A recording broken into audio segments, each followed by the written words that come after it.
ಜನಪರ ನ್ಯಾಯಪರ. ಬಸ್ ನಿಲ್ದಾಣದಲ್ಲಿ ದುರ್ವಾಸನೆ.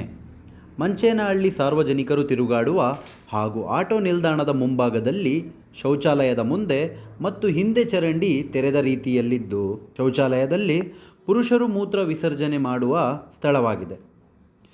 ಇದು ತೆರೆದ ರೀತಿಯಲ್ಲೇ ಇದ್ದು, ಮೂತ್ರ ವಿಸರ್ಜನೆ ಮಾಡೋದೆಲ್ಲ ಚರಂಡಿಗೆ ಬರುತ್ತದೆ.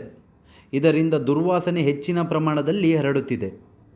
ಆಟೋ ಚಾಲಕರು ಆಟೋಗಳನ್ನು ಇಲ್ಲೇ ನಿಲ್ಲಿಸುವುದರಿಂದ ಕೂರಲು ನಿಂತುಕೊಳ್ಳಲು ಕೂಡ ವಾಸನೆ ಹೊಡೆಯುತ್ತದೆ ಎಂದು ಸಾರ್ವಜನಿಕರು ಹೇಳುತ್ತಿದ್ದಾರೆ. ಈ ತೆರೆದ ರೀತಿಯಲ್ಲಿರುವ ಚರಂಡಿಯನ್ನು ಮುಚ್ಚಲು ಸಂಬಂಧಪಟ್ಟ ಗ್ರಾಮ ಪಂಚಾಯಿತಿಯವರು ಇದರ ಬಗ್ಗೆ ಗಮನಿಸಿ ಅದನ್ನು ಸರಿಪಡಿಸಲು ಮನವಿ ಮಾಡಿದ್ದಾರೆ.